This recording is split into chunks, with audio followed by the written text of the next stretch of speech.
안녕하세요. 새로운 시각 색다른 이야기 오퍼레이션 디렉터 박성우입니다. VDR 디렉터 김의정입니다. 반갑습니다. 반갑습니다.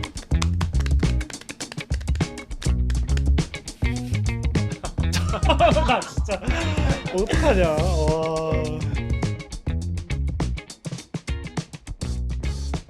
이것도 다 들어간 거야? 아니요. 뭐 이거는 저희가 자를 수도 있고 약간 재밌는 부분이면 살릴 수도 있고. 그렇게. 그래서 거의 약간 편하게 그냥 네. 저희 원래 했던 것처럼 얘기하면 돼요. 진짜 안 편한데 어떡하냐. 와. 군대는 어디로 가셨어요? 군대는 포항에서 있었어요. 포항으로 내려가는 경우면은 뭐 해병대나 이런 거. 맞아. 해병대 있었던 네, 거예요. 해병대 일산. 몇 기야? 이거 해야 되는 거 아니야? 몇 기야? 길에서 만나니까 장난 아니던데요? 그냥 바로 그냥 몇 기야 하고 그쵸. 몇 기입니다 하고 바로 인사 엄청 하는 형태? 맞아. 저도 휴가 나왔을 때 이제 몇 기야 이러면서 용돈도 주고 또 제가 해병대 간 이유가 체육복이 엄청 여러 종류예요. 빨간색 말고도? 빨간색 말고도 뭐 검은색도 있고 그리고 뭐 유격, 기습, 뭐 수색, 막 공수 이렇게 또 로고들이 다 심볼들이 다 있고 이러면서 체육복이 너무 다양해서 그래서 들어갔어요. 진짜 그 이유 때문에? 그 동네에 이제 제가 당시에 롤모델로 생각했던 형이 이제 또 해병대 나와가지고 이제 술자리에서 또 해병대 체육복을 입고 오셔서 와라. 네. 입을 수 있다. 맞아요. 그래서 진짜 해병대로 가시는. 네, 맞아요. 되게 특이하네요. 보통은 그러진 않잖아요. 다행히 제가 해병대가 아니어서 다행이네요. 해병대였으면 뭔가 이 자리가 더 불편해졌을 수도 있을 것 같은데. 아닙니다. 평소에 운동이나 이런 것도 좀 좋아하시는 편이세요? 그냥 운동도 웨이트 트레이닝 빼고는 다양하게 다 거의 좋아하는 것 같고 그다음에 가장 좋아하는 거는 이제 산악 자전거 타는 거를 가장 좋아하고 그 산악 자전거를 좀 잘 타기 위해서 이제 크로스핏에서 조금 약간 온암 버전인 푸사오라는 운동을 같이 병행하면서 하고 있습니다. 원래는 진짜 일주일 내내 했었는데 어깨가 또 빠졌거든요, 운동하다가. 그래가지고 어깨가 빠질 정도면 그냥 예사 운동은 아닌 것 같은데. 아니야, 푸사오 하다가 빠진 건 아니고 놀이터에 이렇게 돌리는 거 있잖아요. 요거. 네, 놀이터에 어깨 어머니들 운동. 많이 하시는. 어머니 많이 하시는 거. 그거를 제가 중심을 실어가지고 이렇게 했거든요. 여기서 그래서 빠진 거구나. 네, 그래서 빠지더라고. 그게 그래서 정형외과를 갔는데 그게 진짜 어깨에 안 좋은 거라고. 근데 왜 거기서 이렇게 다들 어머니를 하고 계신 거지? 그러니까 그걸 모르고 하시고 계시는 거예요. 안 좋은 거구나. 그렇다고 하더라고. 아까 말씀해주신 거 중에 그 산악 자전거? 네. 요 부분 좀 되게 궁금한데 네. 그런 비포장되어 있는 곳들을 굉장히 격하게 내려오는 형태인가요?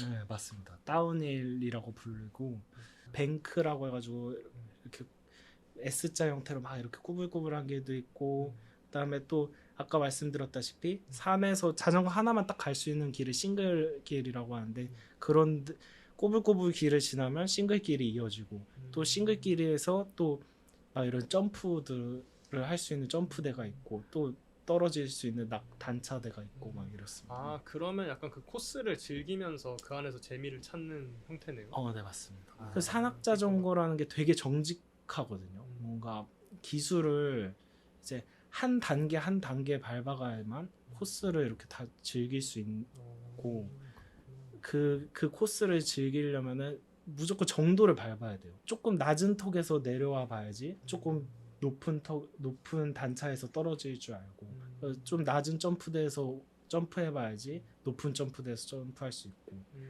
그리고 조금 울퉁불퉁한 길에서 타봐야지 바위가 있는 곳에서도 탈 수 있고.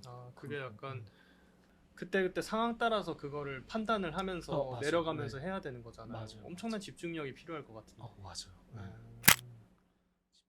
VDR 런칭 전에 어떻게 이제 런칭을 하게 되셨는지도 좀 궁금해서 그런 거 좀 여쭤보고 싶어요. 어렸을 때부터 옷을 되게 좋아했어요. 옷을 좋아하고 그리고 주위 친구들도 되게 옷을 좋아하는 친구들이었고 근데 그때 또 지금 돌이켜 생각해 보면 진짜 감사했던 게 저희 친구들도 솔직히 그 보세라는 옷을 안 입고 다 브랜드 있는 옷들을 입어가지고 좋은 환경에서 그건 아닌데 이제 옷을 너무 좋아해가지고 그 친구들이랑 이제 옷 얘기도 하고 또 돌려 입기도 하고 이러면서 이제 다양한 옷을 많이 접해본 것 같아요. 그러다가 이제 군대 입대를 하고 이제 군대에서 전역을 하면은 패션 학원 들어가서 이제 나는 옷을 본격적으로 공부해보겠다 이렇게 생각을 했는데 그 책꽂이가 있었는데 거기에 언어 영역이 하나 딱 문제지가 꼽혀 있는 거예요. 그래서 이제 그거를 이렇게 딱 뽑아가지고 이렇게 양 옆에 세 문제 이렇게 있었는데 그걸 풀어봤어요. 네. 그걸 풀어봤더니 푼 다음에 답안지를 맞춰봤는데 기대도 안 하는 다 맞은 거예요. 그래서 저는 야 나는 진짜 머리가 없는 애인 줄 알았는데 내 자신이 근데 이게 6문제가 다 맞으니까 난 서울대 가야겠다.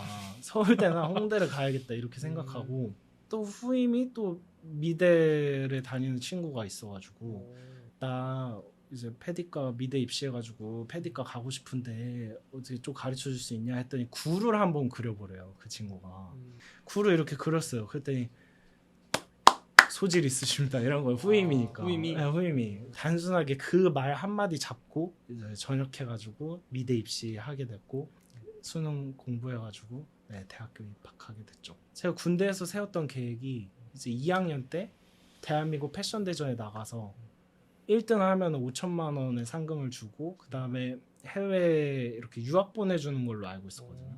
그래서 그걸 해가지고 저는 그 상금으로 브랜드 런칭을 할 거다 이렇게 생각을 하고 있었는데 나름의 플랜을 다 짜두셨던 거군요. 진짜 이 과정까지가 되게 소름이 돋는데 이미 뭐 한번 저희들끼리는 얘기는 하긴 했지만 저 역시도 그냥 미술이랑 전혀 관계없던 사람인데 군대 가기 전에 자퇴를 했었고 이제 군대 가기 3개월 전에 좀 내 인생에 대한 플랜을 다시 좀 짜면서 미술 하고 싶다라는 막연한 생각만 가지고 있다가 군대 가서 딱 상병 때부터 저희는 연등을 할 수가 있어가지고 상병 때부터 이제 1시간씩 연등해서 수능 공부하고 나와서 이제 홍대 앞에 미대 이제 학원들이 많더라고요.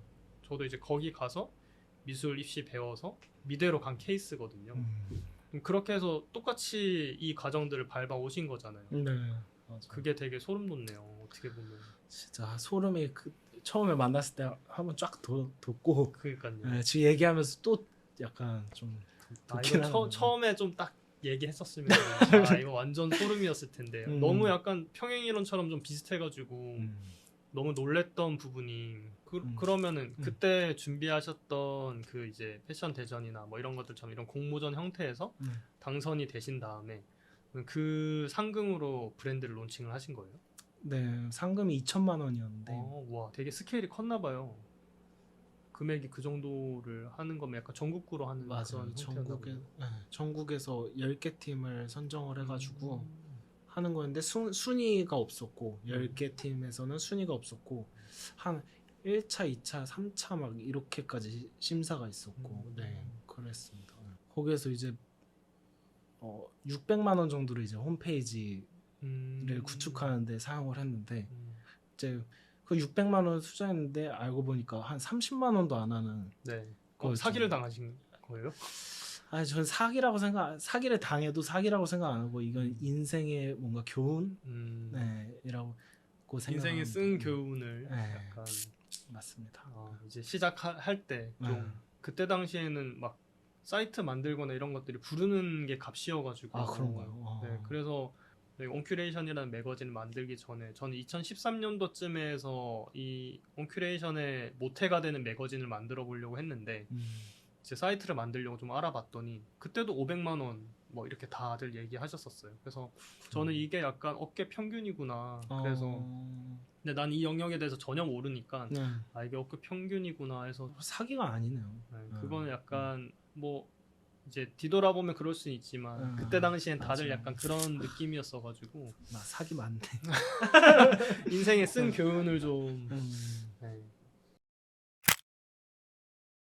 그러면은 보통 이제 패션 브랜드를 런칭하시는 대표님들 좀 얘기를 들어보다 보면은 이제 좀 더 큰 회사에 들어가서 이제 디자이너든 아니면은 뭐 MD든 뭐 아니면은 여러 가지 생활들을 좀 하다가 일을 배우고 프로세스를 배워서 그렇게 나와서 브랜드를 론칭하시는 케이스가 좀 많았단 말이죠. 네.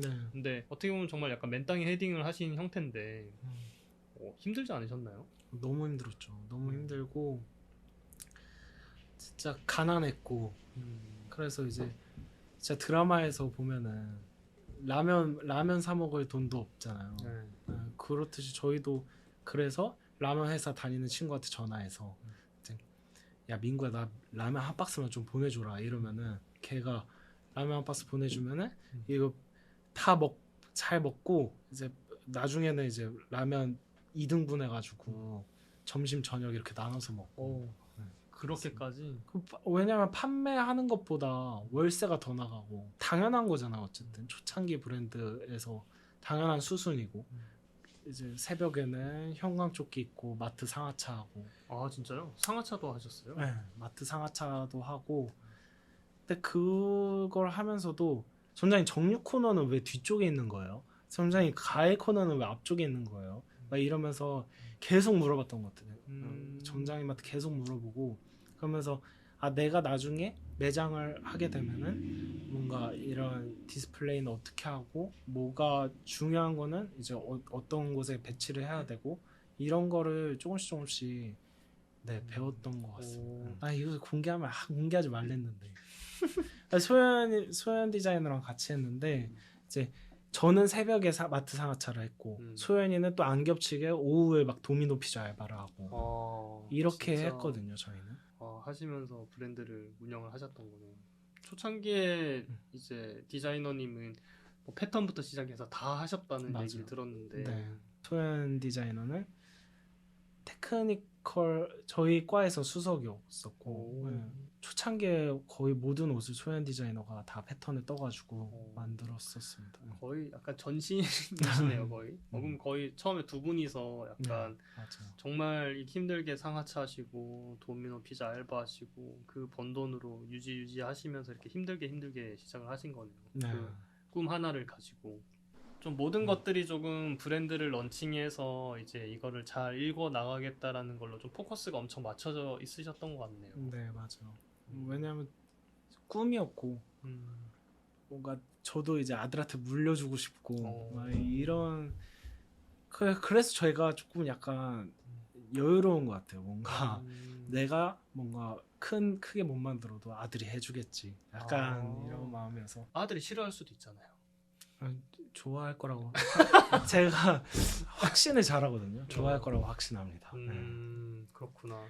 왜냐하면은 똑같이 할아버지가 맞아요. 이제 그런 부분들이 있었던 거를 아들로서 이제 손주로서 그걸 좋아했었기 때문에 또 알게 모르게 이제 아들 역시도 뭐 딸이면 어떡하나요? 아예 딸일 거라고는 그런 생각도 안 해봤어요. 아들. 무조건 아들이다. 무조건 아들이다.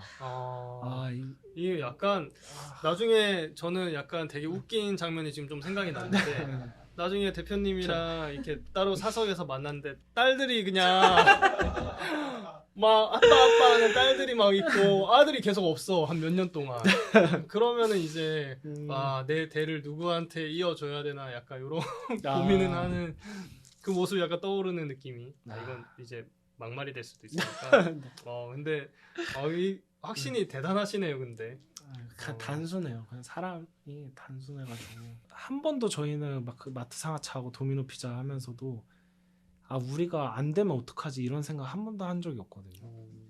우리는 확신이 있었어요. 저희는 막 둘이서도 맨날 대화하면서도 우리는 조금만 이제 더 열심히 하고 조금만 더 아끼고 좀만 더 하면은 또 더 나은 생활로 이렇게 이어갈 수 있을 거야 라면서 둘은 확신을 가지고 했던 것 같아요. 그래서 이제 뭔가 뒤돌아봤을 때 우리가 잘 살았다 뭔가 열심히 했다 막 이런 건 물론 열심히 살고 남들 20대 때 놀러 다니고 이럴 때 옷 만들고 또 막 브랜드에 집중하느냐고 뭐 잘 놀러 다니지 못한 건 사실이지만 그렇다고 뭔가 이제 이제 우리 잘 해왔으니까 이 정도의 뭔가 누릴 수 있는 사람들이야 이런 건 아닌 것 같습니다. 네, 아직도 ING로 더 네, 맞습니다. 갈급하고 열심히 해야 되고 네. 더 해보고 싶은 게 많으시고 맞아요. 여전히 열정 가득한. 네, 디자인적으로도 보여드리고 싶은 것도 너무 많고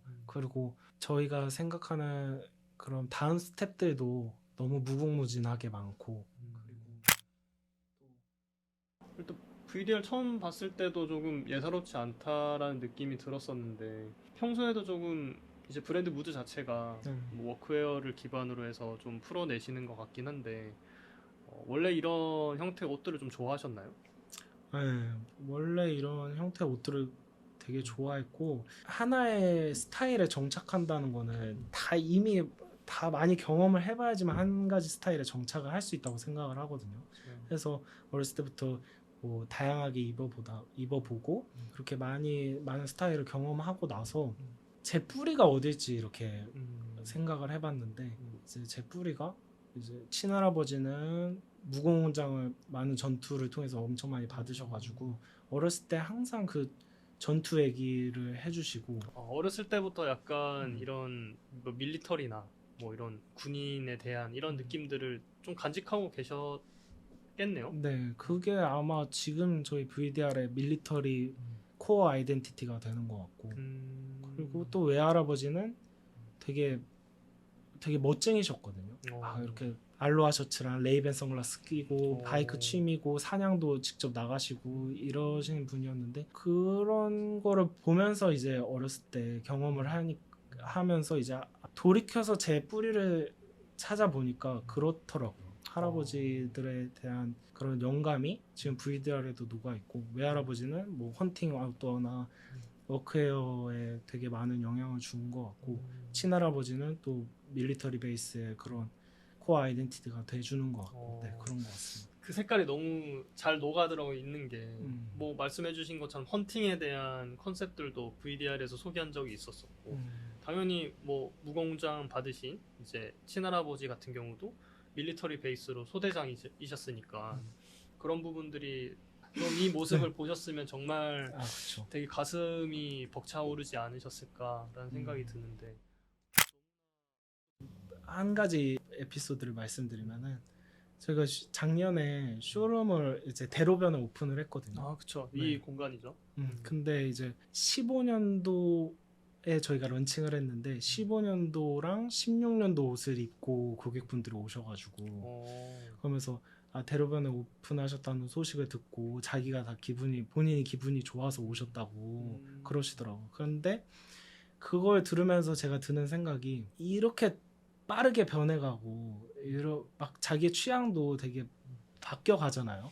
근데 한 브랜드랑 이런 한 장르를 좋아하는 줄 아는 사람들이라는 거는 자기가 어떤 사람인지 알고 자기가 어떤 걸 좋아하는지도 알고 자기 취향이 뭔지 자기가 어울리는 옷이 뭔지를 알고 계신다는 생각이 들어가지고 그런 분들이 찾아주시는 브랜드여서 너무 감사하면서 큰 자부심으로 느끼고 있거든요. 그래서 저희가 할 줄 아는 마케팅이 그렇게 고객분들과의 스킨십을 끈끈하게 가져가는 거라고 생각을 하고 PCPC 페스티벌이라고 이제 저희가 퍼먼트 클로징을 만들면 그걸 완성하는 것은 고객이 완성한다고 해가지고 PCPC 페스티벌을 진행을 하는데 2015년도, 16년도에 옷을 구매하신 고객분들의 옷을 100만 포인트를 드리고 렌트를 해서 그거를 전시를 하고 이런 이벤트를 하나를 하고 있고 그다음에 VDR 살롱 같은 경우는 이제 소방관이나 경찰 그리고 직업군인인 고객분들 중에 2분을 선정을 해서 스타일링을 해드리는 그런 캠페인을 진행했습니다. 이렇게 뭔가 조금 단단하게 저의 성향도 뭔가 앞으로 이렇게 막 큰 보폭으로 나아가는 것보다는 이제 저희만의 보폭으로 단단하게 뒤져 나가는 것을 추구를 해서 그렇게 가고 있습니다.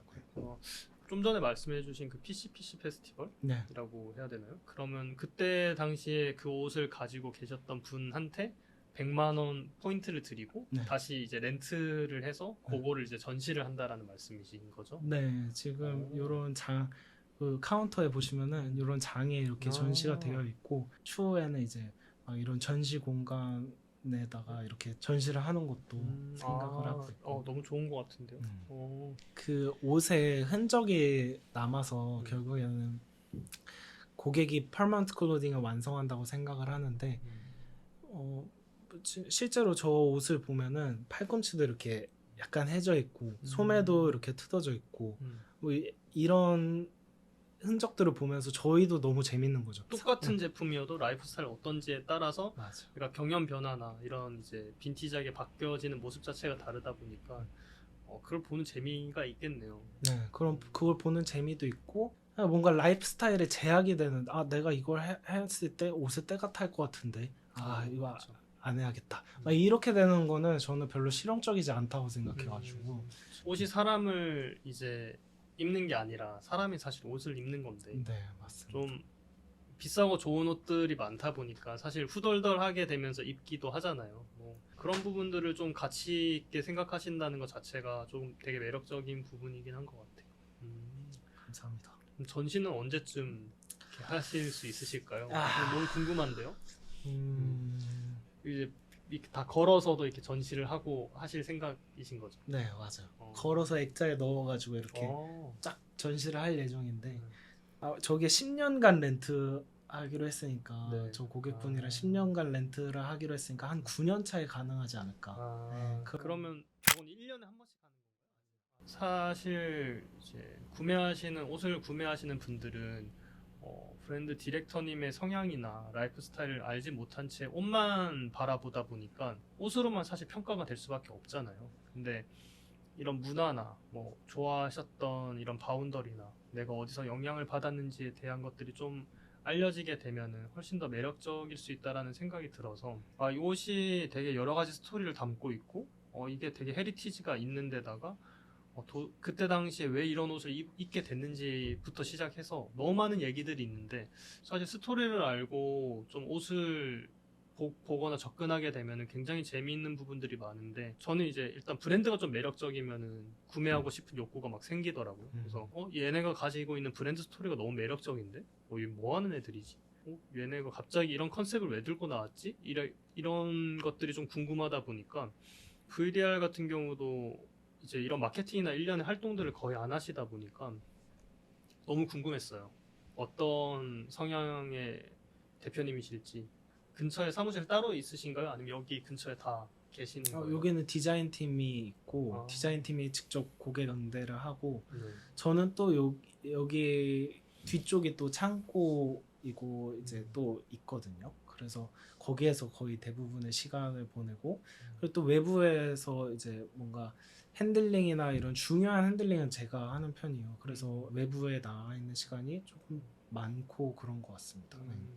좀 전에 말씀해주신 것 중에 디자이너님이 여기 상주하신다고 하셨는데 그 부분이 좀 되게 중요한 부분인 것 같은데 디자이너님이 옷을 만든 분들이고 디자인하신 분들이다 보니까 고객분들 응대를 디자이너님들이 해주시기도 하시는 거예요? 네, 어떤 오프라인 샵에 가서 이제 형님 그 옷 어디 거예요 했을 때 제 기억 속에 그 브랜드의 옷을 입고 있는 분들은 거의 없었어요. 아예 없었던 것 같아요.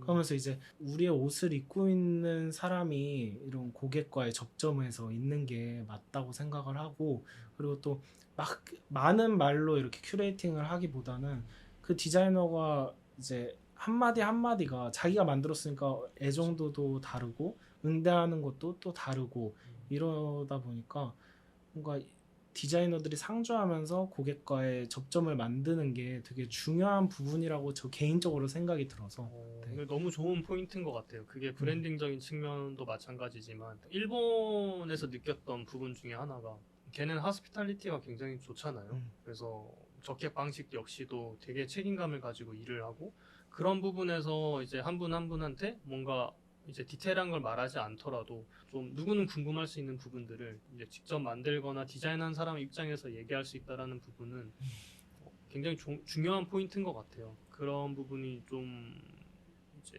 국내 여타 샵들에도 다 그런 것들이 되어 있어야 된다고 많이 느끼는데 어쨌든 이걸 만들고 디자인하고 하신 분이 이렇게 얘기하는 것 자체가 굉장히 되게 중요한 포인트인 것 같긴 해요.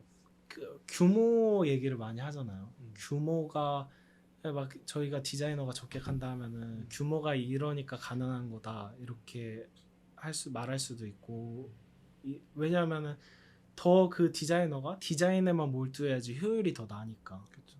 근데 이제 저는 또 다르게 생각하는 게 이 고객은 어떤 부분을 좋아하고 이런 거를 디자이너가 느껴야지 그게 디자인에 반영되고 이제 또 그게 결국에 좋은 제품으로 가는 길이라고 생각을 하거든요. 그러니까 약간 고객분들의 피드백을 디자이너가 바로 직접 들을 수 있는 말로 하지 않더라도 고객이 그냥 거울에 앞에 서가지고 그냥 이렇게 옆으로만 도는 제스처나 어디 시선을 고객 시선만 보더라도 어디가 부족하고 어디가 뭔가 이 고객분들한테는 어떤 부분이 맞지 않는지는 알 수 있기 때문에 지금 그들한테서 뭔가 이런 것도 경험하고 뭔가 디자인적으로 반영도 해보고 이래야지만 그들의 삶에 있어서도 뭔가 좀 더 디자인적으로 도움되고 그리고 제품에도 도움되는 네, 그렇다고 생각을 하고 있습니다. 나중을 생각하더라도 네. 디자이너 분들이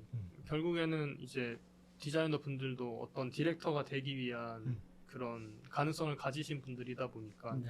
누군가한테 자기가 디자인한 부분을 잘 설명하고 뭐 이야기하는 건 굉장히 또 중요한 영역인 것 같긴 해요. 네. 그게 그 고객과의 접점이나 이런 부분에서 좀 친밀도가 올라간다거나 그 간극이 좁혀지는 부분이다 보니까 사실 저는 그런 부분까지 케어하고 계신지는 몰랐거든요. 그 얘기를 들으니까 더 좀 매력적이네요. 매번 지나가면서 봤을 때는 사람이 없긴 했었어요. 네. 여기에 서 계신 분이 없었는데 들어오시면 딱 네, 나오는. 들어오시면은 바로 옆이니까 소리가 들려서 이렇게 나오시는 거군요. 네, 맞아. 아, 그렇구나. 자주 들어올게요. 놀러 자주 딸랑딸랑 해서 들어와서 중요한 거 물어본 거 까먹은 게 VDR을 얘기하러 왔는데 VDR이 어떤 약자인지도 사실 좀 잘 몰랐었고 약간 브랜드에 대한 소개를 한번 좀 해주셔야 될 것 같아가지고.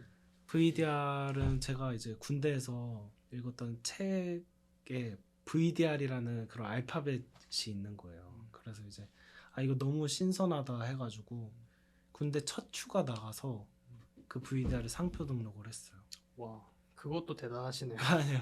그리고 이제 브랜드 하기 전에 재정립을 했는데 Variety Demonstrate Rise 해가지고 우리는 다양성을 증명하고 우리는 높이 오를 것이다 이런 의미를 담고 있습니다. 이미 네이밍에서부터가 확신이 차 있는. 네.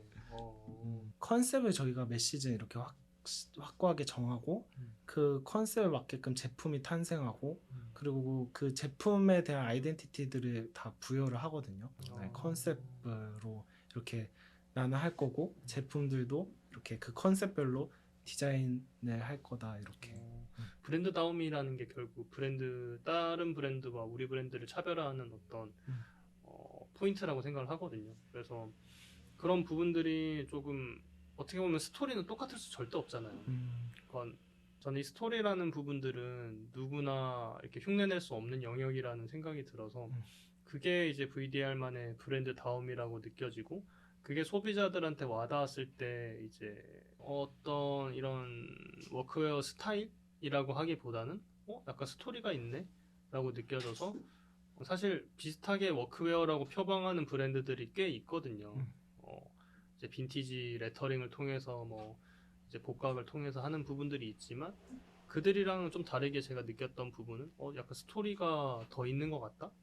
이 헌팅 같은 경우도 이제 직접 총도 이렇게 하셨던 것 같고 헌팅 베스트나 이런 디테일들을 봤었을 때 이거는 좀 누군가의 어떤 기억에서 가져온 그런 것들이 좀 느껴지는 것 같아서 그런 부분들이 좀 매력적이지 않았나. 배가 엄청 고프네요. 너무 많이 떠들어서 그런지. 왜 건질 게 있을까요? 진짜 뭔가. 네, 뭐 저희 PD가 알아서 해주겠죠. 저도 사실 이렇게 얘기하지만 저도 기억이 안 나요. 하고 나면은. 진짜요? 네, 저도 이 상황에만 거의 집중해서 얘기를 그냥 곤두세워서 하는 형태라 끝나면 저도 어떤 얘기했는지 기억이 안 나서. 네, 마지막으로 이렇게 계속 확신을 거듭해서 우리 브랜드를 운영하고 계시는데 한 단기적으로는 한 뭐 3년 내지 5년, 뭐 장기적으로는 10년 이내에 좀 목표가 있으신지 궁금합니다. 단기적으로는 우선 인하우스 아틀리에를 하고 싶은 게 되게 큰 열망으로 간직하고 있거든요. 뭔가 대량 생산은 불가능할 수도 있다는 생각이 들어서 뭔가 샘플링을 이제 최대한 많이 해보고 그런 공정을 갖춘 네, 그런 시스템을 만들어 보고 싶은 게 네, 목표입니다. 보다 빠르고 내 테이스트에 맞게끔 만들어 볼 수 있는 네, 아틀리에. 네, 네. 그렇구나. 그러면 혹시 장기적인 목표는 또 계획해 두신 게 있으실까요? 장기적인 목표는 가장 중요한 건 저는 이제 개인적인 욕심은 크게 없는데 이제 고객분들이 그런 자기 자신을 잘 알고 뭔가 이런 남자다운 고객분들이 오고 계시는 게 좀 너무 감사해서 고객분들도 할아버지가 되었을 때 손주한테 이렇게 아들이나 손주한테 물려줄 수 있는 그런 남자다움을 물려줄 수 있는 그런 하나의 매개체가 되고 싶습니다. 그 꿈이 너무 멋진 것 같아요. 진짜 꼭 이루실 수 있도록 저희도 응원하겠습니다. 감사합니다.